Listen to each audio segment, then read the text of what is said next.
Good morning. Good morning, Henry. What's up, Mike? How are you? Good. How are you?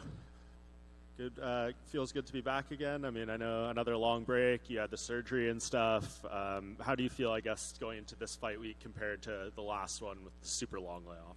Yeah. I think it's. I think it was good. I think it was. I think the fact that I fought for the first time after 3 years was great. Getting 5 rounds under my belt. I think these 3 rounds are going to be nice. I've been doing 5 since 2018 since I won the title. So it's been cool to kind of just train for 3. Yeah. How do you pace yourself differently, or how is that going to change your approach to the fight, knowing that you got to win 2 of those 3 rounds if it does go to the judges? Yeah, no, of course, man. And you're going up against a dude that has a gas tank too. So it's almost like we train for like 5 rounds in that sense. So I think there is a certain pace to it. But obviously, it's you do have to take your time too, and have to be very methodical because that 1 minute period is also crucial too. Do you take the stylistic matchup here a little bit like personally? Merab has most takedowns in this division. He set the record for most takedown attempts last time. We know your wrestling credentials. So do you take this as like a different type of challenge, knowing that he's going to try to get you down over and over and over, probably? Yeah, of course. But the thing is can you control somebody up top? That's the key. The takedown does mean something, but if you can't hurt somebody up top, I mean, this is where Khabib made a living. This is where Islam, a lot of these Dagestanis are making a living, and they're taking it from the Americans. They're taking it from folk star wrestling, tying up the legs, top control, things like that. So, sure, I guess if you want to play it that way, we can play it that way. Yeah, I'm taking it personal. Can you just clarify the whole story here this fight week with Eric Albertine? I know he was just on the MMA Hour, and he did kind of say he wasn't really with you too much through the camp, but seemingly you guys kind of reunited on fight week. Like, what was the training situation, and if you guys didn't work together, why was that? Yeah, no, I think with Eric, obviously he has Patricio Pitbull, and he had Paulo Bohashinha, who are out there. They both fight. Paulo fights this weekend with me, and then Pitbull fights the following weekend. And I just felt like it would be unselfish of me, especially when he has 2 guys, and obviously I've been away for such a long time. At the same time, I did need a little break from Captain. And but it worked out perfect. I mean, obviously we did chit chat, over the phone periodically. I let him know like everything that's going on. And, I brought in Josh Kramer. I brought in my brother to help me out a little bit as well. We brought Memo Torres, 2012 Olympian, all my weight class. So it was good. But you could never have would Michael Jordan exist without Phil Jackson? Should I keep going? We heard them. So he will be in your corner on fight night, though? Of course, man. Okay. And last thing I wanted to talk about, I think you put a video out this morning kind of saying you want to do 2 fights in this division and then go up. What's kind of the game plan here? Do you feel like a title shot will be on the line here if you get the win and you can fight the winner of Cejudo and O'Malley? Yeah, of course. That's the plan. I mean, my goal, and you guys are, and I'm probably gonna get a lot of shit for this, but the goal is still 145 pounds. Like, I've already conquered and I've already defended my 135 pound weight. I lost my last fight through split decision, but the goal is just I'm not wavering from the goal going up. So I just feel like win over Merab, and then get the winner out of Cheeto and Sean, and then I want Vocal, whoever has about 145 pounds, and I feel like I've earned it. I feel like with my accolades and the merit that I've been able to do in combat sports, I don't think you could deny me.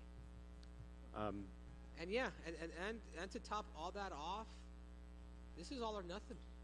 And I told the team, I sat with the team, I was like, hey guys, I'm here to, it's either gold or bust. Like, I either win it all or I'm not going to have it at all, and I'm out. I'm done. So I am putting that timeline, that pressure on me, because I do take this sport serious. And people are like, oh, you retired? I was like, dude, I've done everything there is to do. What the fuck? Like, what do I got to prove? Like, now it's just it's a motivation, more kind of motivated by a little bit of anger, kind of pissed at myself a little bit, but it's still motivated. In the back of your head, do you look at what this event is and feel like if that one judge scored it different for you against Aljo, you would have fought Sean, and then you could be here fighting Volk in the main event of this card. Yeah. But it is what it is, and I can't be mad at it too because I've always been that guy. It's like I have to win decisive. You have to win decisive, man. You can't just base anything off a kick or off of a punch. I will say this: I did win the fifth, dude. I don't know how I lost that fifth. You know, accumulated more punches, got the only takedown. But anyways, that's what it is. But moving forward now, obviously I got Merab now, and I look forward to that fight. Henry, with the Aljo fight, how much of the loss do you put on the fact that you'd just been out for ages? You know, if you'd have come in that with a bit of momentum, do you think you could have won it more decisively in your mind or won the fight? Yeah, of course. If you have more time, but that has nothing to do with him or anything. That's on me. You know, of course, if you have more time, it would be different. But what can I do? Cry you a river? I already cried. With Merab, how highly do you rate his wrestling, right? Because, yeah, he has the most takedowns, but it's usually like he spams takedown attempts but doesn't necessarily get the person down. So is that good, or is that just his cardio being used as a weapon? It's just cardio. It's just cardio. His gift is not even the wrestling aspect of it. He understands his threshold and how is it that he knows how to control that gas tank, and how is it that he just understands that thin line of where is it that he could push people and then continue to keep pushing there when people kind of fall off. You know, he looked really impressive against Peter. You know, Peter is like, damn, like since the beginning he started the level changing the wrestling, made Peter kind of get into scrambles and then continued it. And once Peter kind of started showing his cards, like, you know what, I'm just going to continue it for 5 rounds. So his gift is obviously, you know, what's made him has been the wrestling stuff, but I think his gift now is just his cardio, is him understanding his threshold. In a way, I mean, obviously you still think you're the best in the world. In a way, is this fight stylistically the perfect chance to prove that you are the best, right? Because stylistically, you know, he's going to come at you.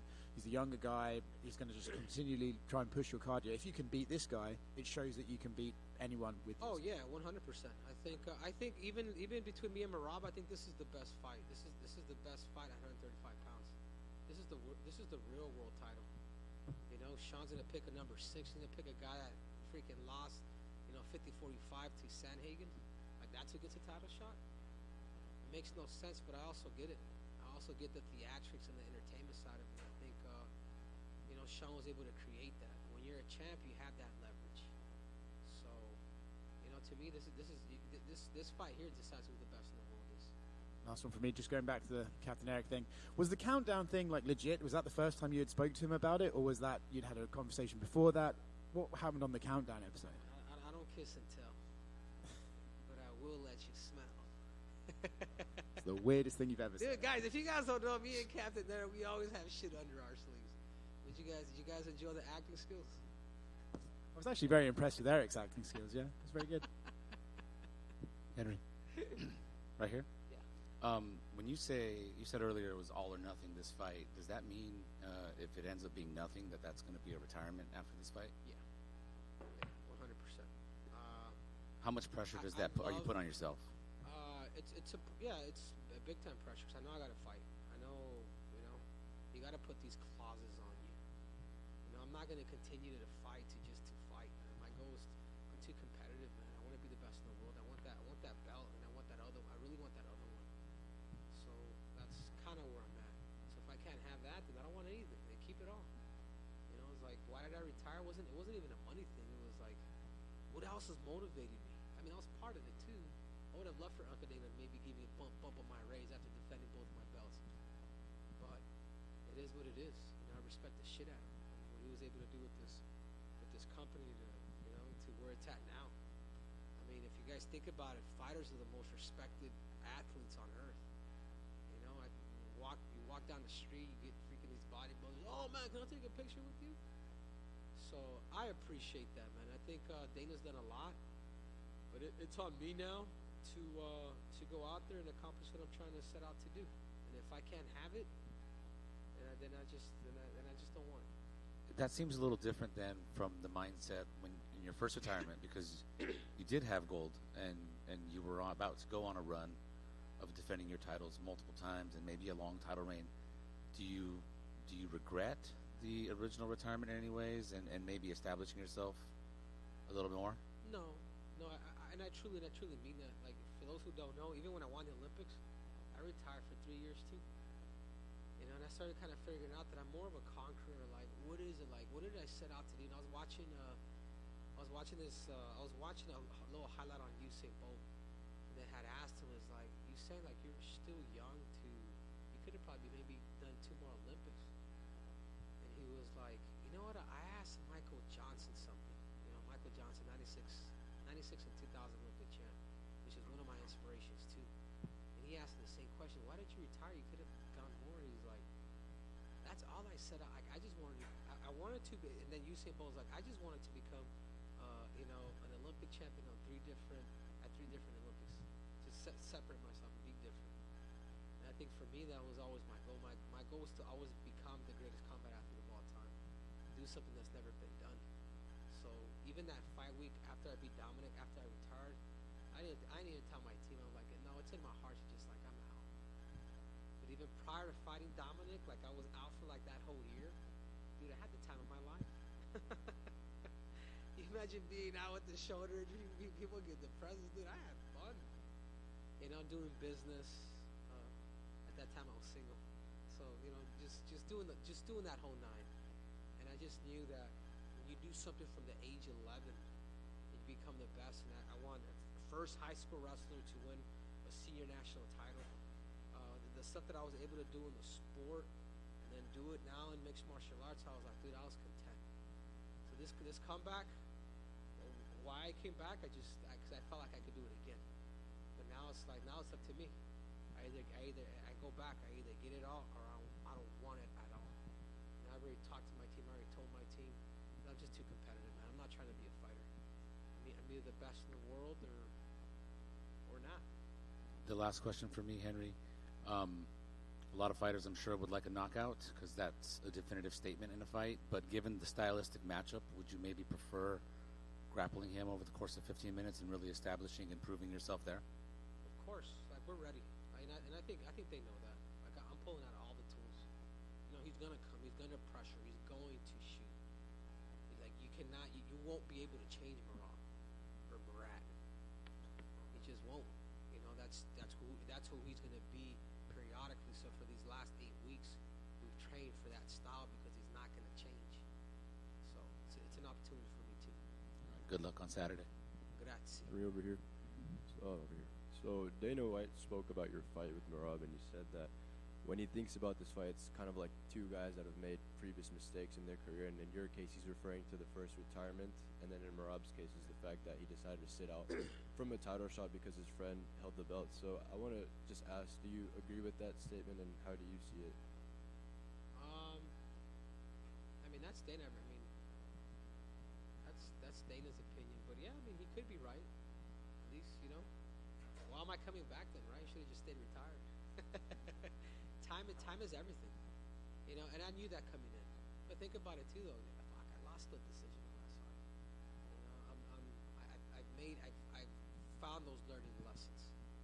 And now it's time to put up or shut up. So I respect that from Dana. Okay, He's definitely right about Merab. You know, he was Aljamain's butt plug for too damn long. I would have fought that dude in a heartbeat. Any of my friends, they know it. And I don't want to continue the retirement trend, but if you were to retire this Saturday or after you accomplish all of your goals at 145 and everything, how do you envision your life after that? Do you envision yourself staying in these gyms, active with other fighters, or do you kind of just want to shy away from the game completely?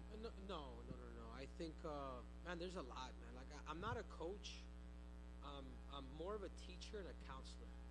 You know, when you get guys like Jones to come out, and work with you on 5-6 different occasions, Demetrius Johnson, Wei Lee, Davidson Figueiredo, Yuri Prochazka, Chris Cyborg, Korean Zombie, like the best of the best, like the cream of the crop. Like they understand, like, you know, put the king of cringe aside, man. You know what the fuck he's talking about, like, and the experience that I bring, I kind of want to share that with people. So I've thought about that stuff a lot too. You know, continue delivering content through my YouTube, and a lot of it's like I'm really honest with on all of my assessments. Like I never really sugarcoat anything. So I think that's what I love, and I think looking forward once I'm done with my fighting career, I do want to open those doors to a lot of the elite athletes. You know, I'm not here to recruit you. No. Come over, work with me for a week, work with me a couple weeks. Let me counsel you. Let me structure your team. Let me show you how to peak and do things correctly. And let me help you in that sense. You know, I've been talking to Sidikov. He's a Russian Olympic champion, multiple-time world champion at 74 kilos. You know, he has beaten every good American that you can think of. And I've been chatting with him. And Bahrain too, from India, and another multiple world medalist. I mean, these are the guys that can come up, and I would love to really bring those guys up to eventually make them Olympic champs. I mean, UFC champions. So, like the teaching and the counseling aspect of it, like I'm gonna open the doors to whoever wants to come and actually learn. I'm not here to recruit. I'm not here to steal you from your team. I'm just here to teach you and counsel you. Cause that's what I tell everybody. That's what I tell John. John, I'm not here to fucking recruit you, man. Like I'm not here. Yeah, not one time I'll tell you, hey, come over here. I'm your coach. Blah. I was like, no. Like, you know, I'm gonna you know, share my knowledge with you, and then you tell me if I'm right. Cause I base everything off of position. You know, and obviously the mental side of it. How is it that you should view it? And I think that's why I'm able to get along with these people, because I don't want anything in exchange. Just a little bit of content. That's awesome. It. And final one for me. Obviously, big title fight on the same card and in March in Miami. So how do you see the Topuria and Volk fight going, and how do you see Sean O'Malley versus Chito Vera rematch going? That's a good one. That's I like Ilya, but I know Ilya is also going for Merab, and I think me and Volkanovski kind of shook on it yesterday. He's like, I'm going for you, so you better go for me. But I think it's hard to bet against a guy like Volkanovski. But I said it before, the time to fight Volk would be now. Get him right after a knockout. You know what I'm saying? Could the Matador and Ilya Topuria get him to exchange? Volkanovski, could Volkanovski break him with his lateral movements? Bring back those fakes, inside kicks, play the mouse rather than the cat. You know, if he's able to, it's more. It's for Volkan. It's really Volkanovski's game plan's going to change it, because we know that Ilyas is going to come, and he's going to go. But I think the biggest key for Volkanovski is going to be the leg kicks. If you watch his last fight, Ilya against Josh Emmett, Josh Emmett was 7 for 7 stop kicking. Volkanovski watched him in my fight feedbacks. He'd, you know, which I know a lot of these guys have watched it, but anyhow, I think I like them both. But if there's one guy that needs to make the adjustment in that fight, it's Volkanovski. His power, that button right here after getting knocked out, if Ilya touches it there again, you know, when that dude has power, it could be a good night for both too. The O'Malley and Chito one going. O'Malley, I still got Chito. I think if Chito's able to make this dude fight, I think if is able to bring that grit like he did that first fight, like every time I see O'Malley look at the clock, every time I see him do that, and he throws a lot, just make him work, good defense, like build that callus in your body to where you're able to take these hits, good defense. I think Chito stops him in the 5th, maybe even 4th, but he has to bring that fight in the beginning. Make him fight. Okay, sacrifice the first round, but make him throw, make him fight you, make him fake, make him do all that. And if you're able to do that, the way you beat O'Malley is through the gas tank. Go back and look at all his fights. Study his demeanor. Study when that he's looking at the clock. Push the pace. Push the pace on a dude like that real quick. Hola Henry, ¿qué tal? Muy buenas. Te quería preguntar si crees que la clave del combate, aunque ahora te hemos escuchado en inglés, pero bueno, para que los aficionados españoles o hispanos también lo sepan, si crees que la clave del combate contra Merab Dvalishvili va a estar en la lucha o en tu striking. Just for the crowd, I know you've answered this in English, but do you think that the key for your fight against Merab is either to be in the wrestling or in striking? Va a ser en los dos. Es en los dos, o sea, no va a ser una pelea de solo lucha o de solo striking. Es quién es la persona que puede mixturar todo mejor, y quién es la persona que tiene el mejor plan y táctica, y ¿Quién es la persona que se puede ajustar? So, es mucho más complicado que nada más, él tiene el wrestling, él va... No, porque yo también tengo rodillas. Yo también soy campeón olímpico también. I think both. I'm not going with the expectation that it's going to be just striking or just wrestling. I think he's the person that's going to be able to adjust and change the game plans of things, and wherever the fight goes. And I'm not just that. I got more things. I got some knees. I got some other things. I'm an Olympic champion. También te quería pedir, por favor, aunque lo hemos escuchado en inglés, un pronóstico del combate de Ilia Topuria contra Alexander Volkanovski. Now in Spanish for the crowd, what do you think is going to happen between Ilia and Volkanovski? Yeah, yo creo que primeramente Ilia es un muchacho bien fuerte, bien fuerte. Una vez yo también fui invicto. Yo también tenía esa fe de ganarle a un muchacho que tiene mucha más experiencia que yo, Demetrius Johnson. Pero cuando entras a ese nivel del 1%, cambia un poquito, porque Volkanovski no es un menso. Se puede ver un poquito menso y tonto, pero no es. El muchacho patea, el muchacho sabe derrubar, el muchacho tiene potencia también. Para mí, Volkanovski, lo que él va a hacer en la pelea es que los movimientos, esa va a ser la clave para él contra una persona como él. ¿Por qué? Porque él es aquí, va y va para matar. ¿Sí me entiendes? O sea, él va aquí. Volkanovski, si él puede usar esto, bien. Pero si él sí lo puede encontrar con la presión y llegar con él directo, a mí la probabilidad de que Ilia le gane a Volkanovski va a ser por knockout. Pero más que todo eso, a mí va a ser una pelea difícil. Y la última para mí, solo para la gente. I was once that guy. I was once, undefeated. I was once that guy that was coming up, and I had all this faith. It's against Demetrius Johnson. I just had all that. But once you get to the 1%, once you get to the top echelon, things are different. It's a different game out there. Obviously, sometimes Volkanovski doesn't. Listen, he's very smart. He knows things. He can move around laterally. He can kick. He's very powerful, so that's the key for him. He can move around him. And Ilia is a matador. He goes straight. He goes for the kill. If he can put in that pressure, I think that's the key. But it's just that's what it is. Movement against direct striking. Ahora sí, la última para mí, Henry. En el peor de los escenarios de tu combate, si llegase una derrota, ¿qué contemplarías para tu carrera? ¿Crees que sería el momento de dar un paso al lado o querrías seguir peleando durante más tiempo? No, yo soy una persona bien competitiva. Yo desde que era niño siempre fui así. Yo recuerdo que me ganaron, y era un niño. Y a mí me encantaban mucho las medallas. Y creo que yo tenía comencé a luchar como a los 11, 12 años.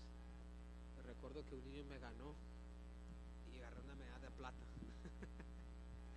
Y yo recuerdo que agarré esa medalla de plata y chingué a su madre. ¡Fum! Tiré con coraje, ¿sí me entiendes? Para mí es, yo logro todo, quiero todo, no quiero nada. Yo no estoy aquí para ser un peleador o por la atención ni hasta por el dinero, porque ya estoy en las bienes raíces, hago bien dinero con mis patrocinios y cosas así.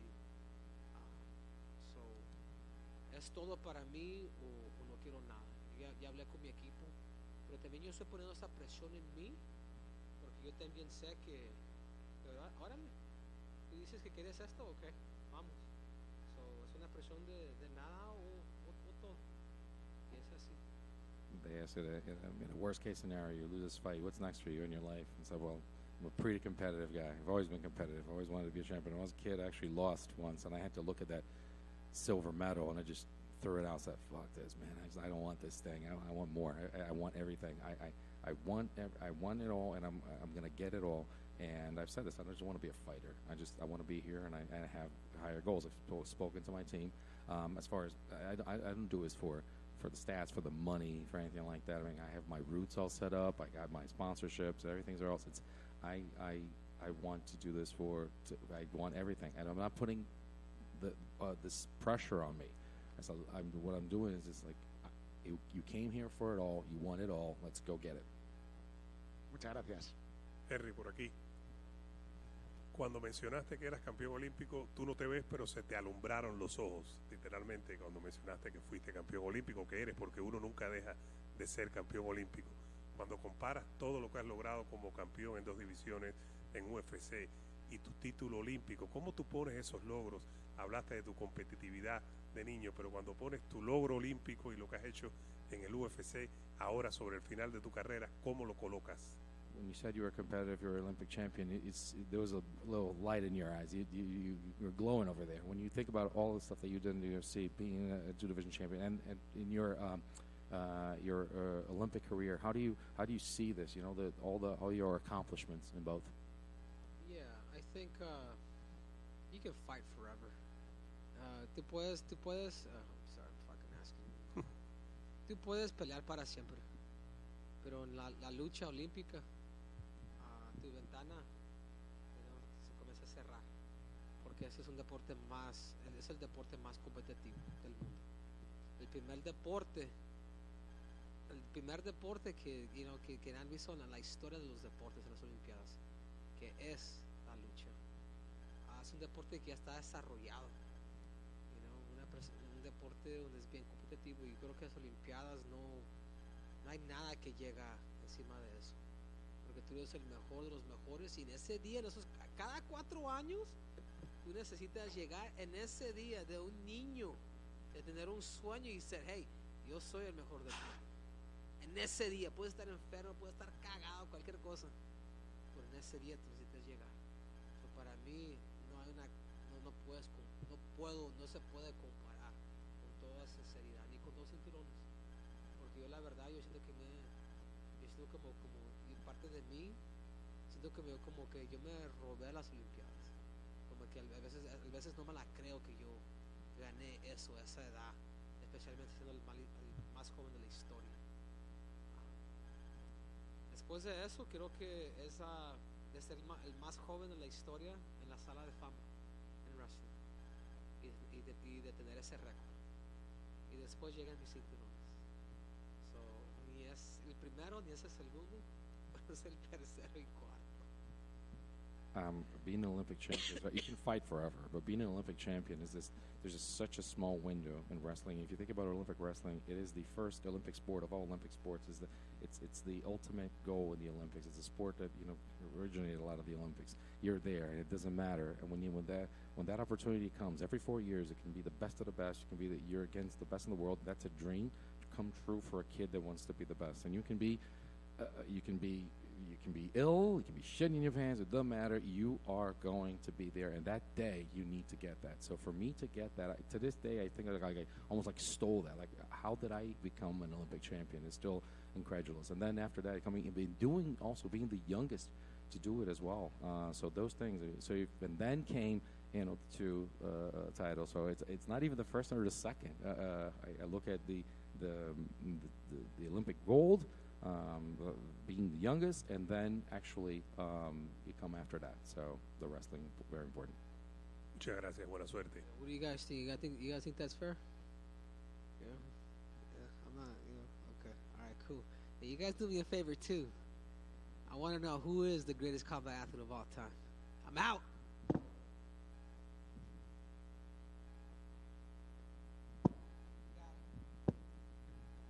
You guys should do a Mount Rushmore there, man. Let's do it. What do you guys think? Let's stop the debate. This is the Triple C, soon to be C4.